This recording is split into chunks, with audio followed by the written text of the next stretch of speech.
పండించిన మిర్చి పంటకు గిట్టుబాటు ధర లభించడం లేదని ఏపీలో మిర్చి రైతులు గత కొంతకాలంగా ఆందోళన చెందారు. 2024 మార్చి తర్వాత క్వింటాల్ మిర్చి ధర ఒక్కసారిగా 20,000 నుంచి సగానికి పడిపోయింది. దాంతో రేటు పెరిగినప్పుడు అమ్ముకుందామని చాలా మంది రైతులు తమ పంటను గోదాముల్లో దాచుకున్నారు. అదే సమయంలో ఈ ఏడాది కూడా రైతులు పెద్ద మొత్తంలో మిర్చి పంటను సాగు చేశారు.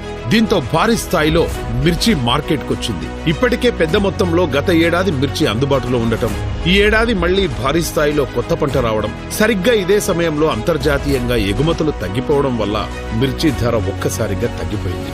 గుంటూరు మార్కెట్ యార్డులో రకం, నాణ్యతను బట్టి క్వింటాలుకు 5,000 నుంచి ధర మొదలైంది. దీంతో తమను ఎలాగైనా ఆదుకోవాలని మిర్చి రైతులు ప్రభుత్వాన్ని కోరడంతో చంద్రబాబు గారు రంగంలోకి దిగారు. ఆ వెంటనే ఢిల్లీలోని కేంద్ర మంత్రి కార్యాలయానికి వెళ్లారు. మంత్రి అందుబాటులో లేకపోవడంతో ఆయనతో వీడియో కాన్ఫరెన్స్ లో మాట్లాడారు. ఏపీ మిర్చి రైతు బాధలను కళ్లకు గట్టినట్టు వివరించారు. మిర్చి పంటకు సంబంధించి మార్కెట్ ఇంటర్వెన్షన్ స్కీమ్ కింద 25% కొనుగోలు మాత్రమే అవకాశం ఉంది.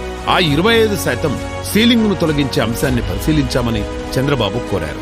అంతేకాకుండా ఏపీ రైతుల సాగు వ్యయాన్ని లెక్కలోకి తీసుకుని మిర్చి ధర నిర్ణయించాలని ఐసీఏఆర్ కు సూచించారు. సమస్య తీవ్రతను, రైతుల ఆవేదనను అర్థం చేసుకున్న కేంద్ర మంత్రి వెంటనే అత్యవసర సమావేశానికి ఆదేశించారు. చంద్రబాబు గారు అంతటితో వదలలేదు. ఈ విషయమై కేంద్రంతో నిత్యం టచ్ లోనే ఉండాలని కేంద్ర మంత్రి పెమ్మసాని చంద్రశేఖర్ ను ఆదేశించారు. ఫలితంగా కేంద్రం నుండి శుభవార్త వచ్చింది. మార్కెట్ ఇంటర్వెన్షన్ స్కీమ్ కింద మిర్చి ధరను ప్రకటించింది.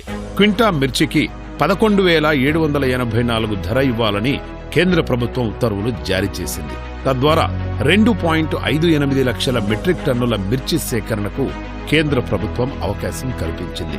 సకాలంలో స్పందించి తమను ఆదుకున్నందుకు మిర్చి రైతులు ముఖ్యమంత్రి చంద్రబాబు నాయుడు గారికి కృతజ్ఞతలు తెలుపుతున్నారు.